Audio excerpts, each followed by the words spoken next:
Time to mix drinks and change lives.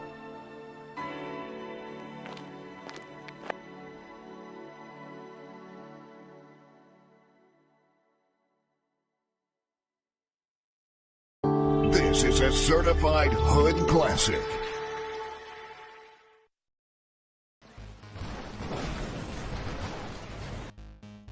What is Cyberpunk? Is this a Cyberpunk? What about this? Is this punk exhibiting the cyber? Maybe we'll have an easier time pointing it out if we get some deets.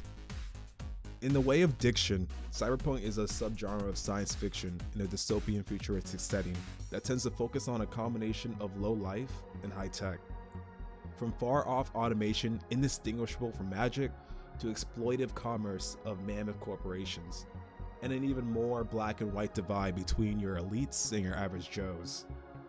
These are a few characteristics that make the subgenre stand out in fiction, but also used as a brilliant vehicle for social commentary. From movies to TV shows like The Matrix and Ghost in the Shell, there are pressing questions as finding one's own belief in a society that tries to find it, as well as what makes one human, or even if there's a definition at all, and also the ever-looming grip of corporations in everyday lives.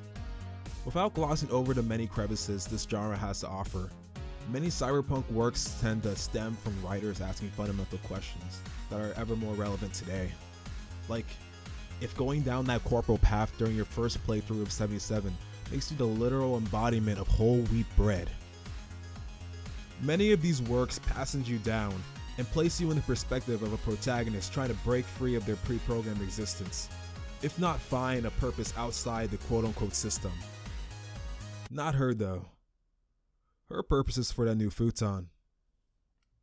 Meet Jill, our beer-loving, hyper-smoking, cheerful bundle of joy of a protag, as well as our window into life as a bartender in Glitch City, where we work at the Valhalla bar.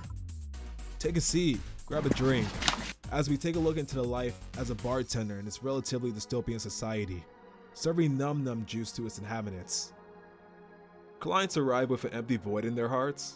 We shake the booze, and we try to get through the day with a healthy conscience. Going into the background of the game, as well as its inception, Valhalla was developed by the game studio Sukaban Games, with Eastbridge Games as a publisher. They seem to focus primarily on indie titles.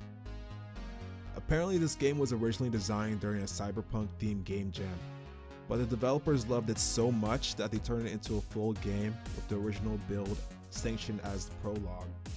We'll be focusing on the story that comes afterwards. Valhalla, cyberpunk bartender action. Yeah, it really rolls off the tongue. Let's dive right in. As stated, the story follows mostly Jill, a 27-year-old bartender in Shut-In. She loves cheap beer and her cat Fuller. But we also have consistent faces such as her fellow co-worker Gillian, a possible fugitive, as well as Rad Shiba, best boy in the game. And their boss Dana.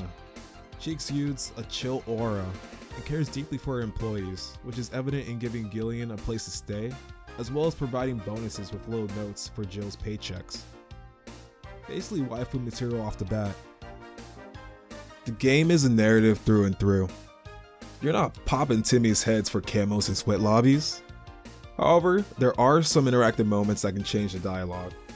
But the majority of your interactive moments, other than ripping your mouse a new one on dialogue boxes, is a trivial yet engaging minigame when a customer requests a drink.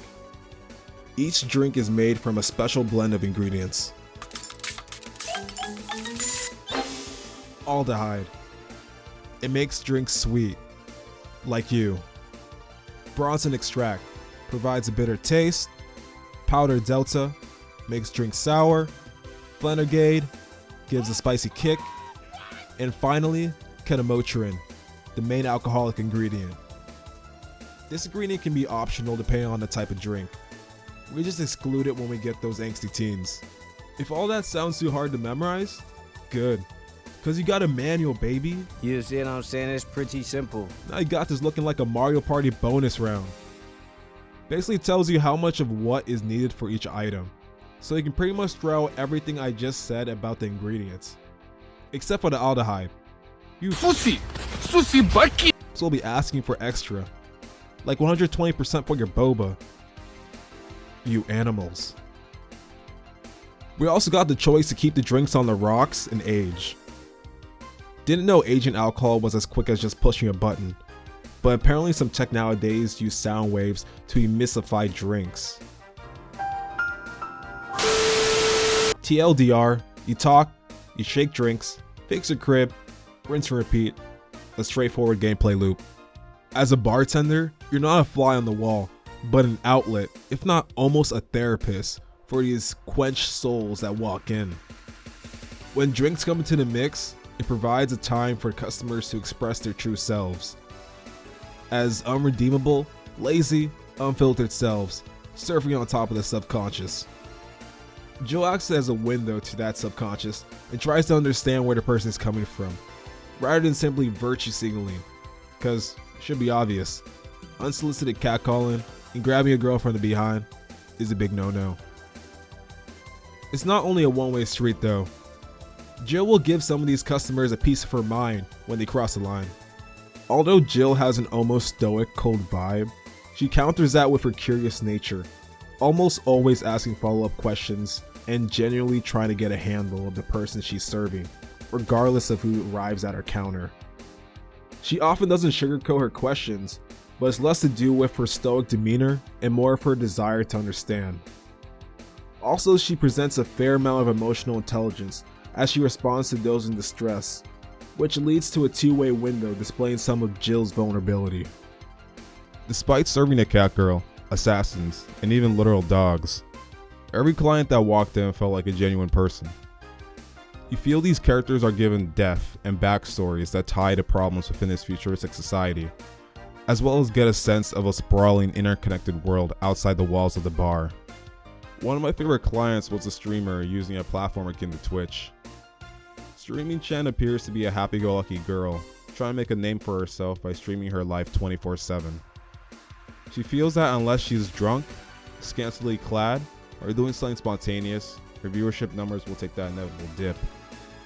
Equating self-worth to the content she creates, an unfortunate reality with many female streamers, if not content creators in general, feeling the need to one-up themselves with each stream or video.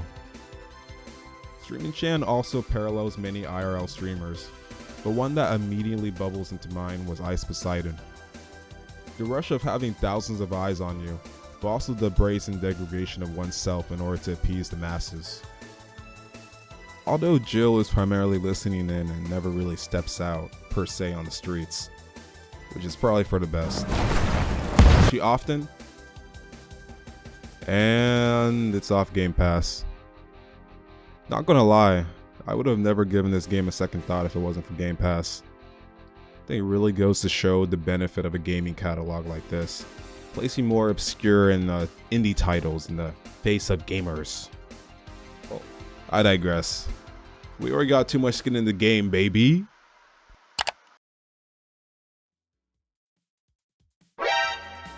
Jill straight up forgot the person's order. I mean, good thing I already know what Dawson likes. Jill forgot again. What is actually going on? I try to get the next person's order. Jill proceeds to provide me with some underbaked cheese. You know, twice is a coincidence. 3 is a pattern.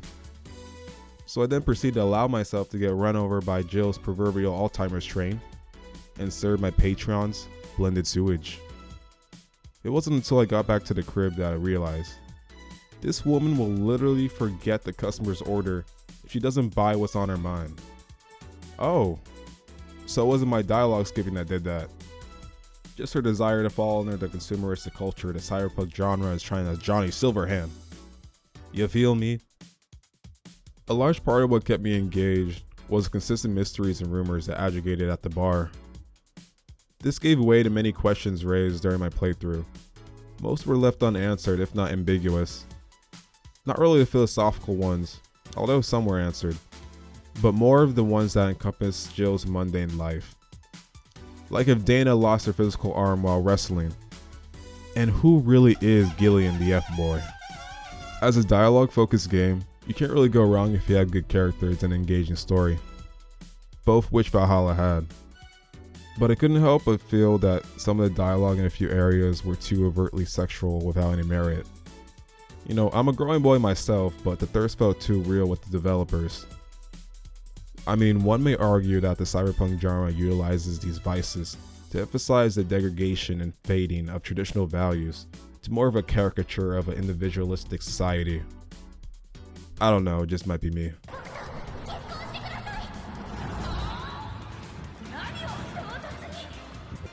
We're a long way from Texas. This game doesn't have Jill unraveling a global conspiracy or dying on top of a hill for morals that have long been extinct, or even saving herself. You actually just mend the broken relationship. I give this game 4 rad Chivas out of a surplexing Dana. Although this game does explore core elements of the cyberpunk genre, it never steers too away from what Jill does best. Mixed drinks and changed lives.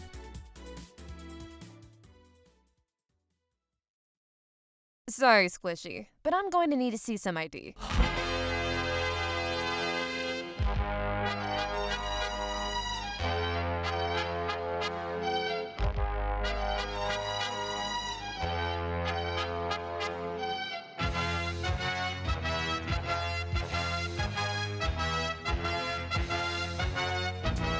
What?